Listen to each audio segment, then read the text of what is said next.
Chloe says, in the TV show Friends, Phoebe tells Rachel that lobsters find their soulmates and mate for life. I have spent 20 years believing this and idealizing lobster romance, only to recently discover that this is not true. Lobsters don't mate for life at all. Yeah. In real life, the alcoholics in Cheers would be less witty. I'm not sure sitcoms are the best place to gather factual information. Especially from Phoebe. Right. She's an unreliable narrator, isn't she? Whimsical. She's vibes-based. She'd be anti-vax, I reckon. Yeah, she totally would. She also said that lobsters walk around their tanks holding claws, which is obvious bullshit, so why would the rest of the statement ring true? Olly, answer me this. Why did they say that lobsters mate for life? Why didn't they pick an animal that actually does, rather than spreading this misinformation? Because Phoebe is, as we're alluding to, quirky, unusual, eccentric. She's kooky, isn't she? Like that is the cadence of every joke that comes out of Lisa Kudrow's mouth in that series. So you're not supposed to take... She's not a marine biologist. Exactly. You're not supposed to take what she's saying seriously. And if you remember the scene, she's describing Ross's relationship with Rachel to Ross. And she's saying that in her perception, a parallel in the animal kingdom between Ross and Rachel's relationship is lobsters who mate for life. So it's funnier to get it a bit wrong, isn't it? Like, she then embellishes it, as you're saying, by talking about lobsters holding claws walking down the beach. If she said something that was accurate, then that would be less funny than the word lobster, which is intrinsically amusing. Although, having looked into it, because I was thinking, like, they had a big writer's room on Friends, like they'd have had this idea and they would have settled on lobster after like a half-hour discussion. Were there other animals they could have used? And actually, I think beavers would be funnier. Oh, yeah. Ross, she's your beaver, right? Wah, wah. And actually, beavers do, or sometimes do, mate for life. So that would have been accurate and funny. They couldn't have got it through standards and practice, though. I think that's right. I mean, we're not Hays Code era, but, inappropriate for NBC family programming in 1997, I think. So that's why. Some penguins form a pair bond for life, don't they? Some. Like, they all bond for a season, but some then go off serial monogamy route after that. I had to search this because we did a song for a friend's wedding recently that was animal-based. And I can't remember for the life of it, but there's quite a few. Different... I imagine Phoebe did a song about this too. Maybe you're the Phoebe of this group. Oh, that is absolutely true, except Martin does have a science background. Not marine biology, though. Martin, can you sing us a bit of the song? Oh, please. Which bit do you want me to sing? The bit that's about animals that mate for life, obviously. Oh, let me find the lyrics again. You know how slugs at adult time twist around each other, that's how our lives entwine. And that might sound gross, but it's really nice. Like vultures, beavers, gibbons, flatworms, wolves, and mice. They have sweethearts for a long time too, but none of them are quite as lucky as you. And that was for our friend's wedding. That's a really nice song, Martin. You did really good. And also quite Phoebe-ish. I mean, it's a funny, little bit. People remember Smelly Cat because they lingered on that as a trope in the show. But actually, I was looking back through some of her other songs from the series to remind myself. These, I think, stand up as jokes, as funny song titles. Ode to a Pubic Hair. Again, that's, I think, racy for, primetime NBC at the time. Ballad of the Circumcised Man.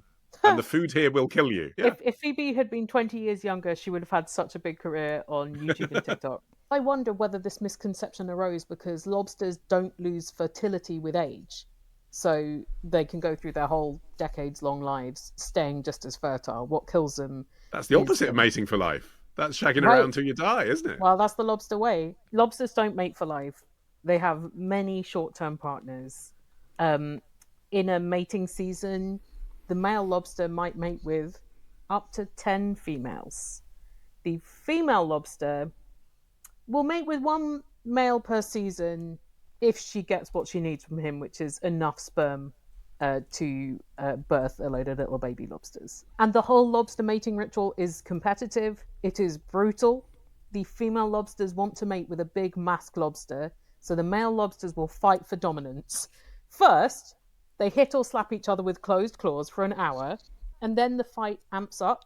They pull off each other's antennae or limbs. Sorry, these are the boy lobsters in competition, or the boy and girl lobsters getting it on? The male lobsters are in competition. Right, okay. Yeah, okay. Then the losing lobster will back away, Then the female lobsters line up outside the winning male lobster's burrow to be chosen by the male lobster to mate. How they do that is they all shoot urine out of their faces.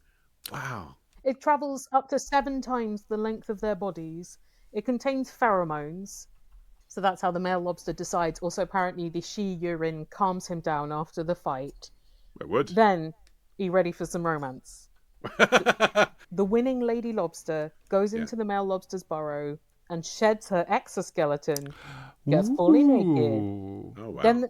Then they play fight, and then they mate.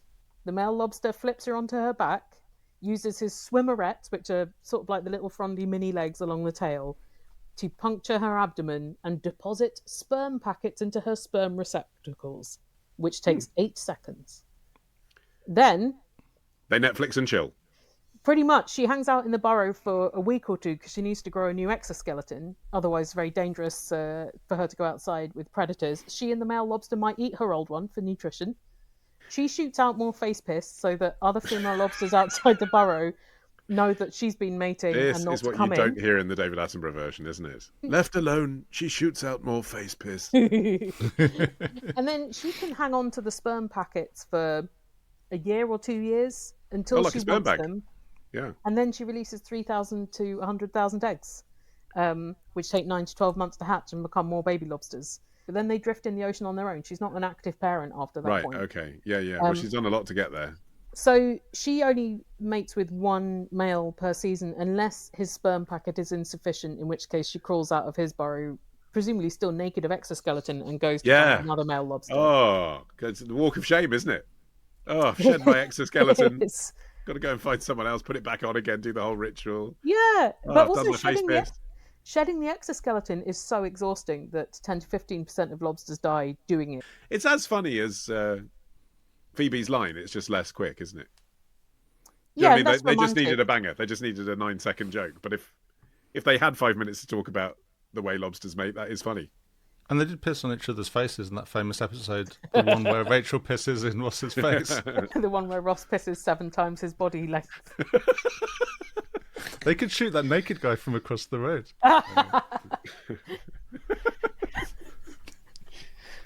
Yeah, the Answer Me This cut of Friends, I think, could be Yeah, totally. surprisingly popular.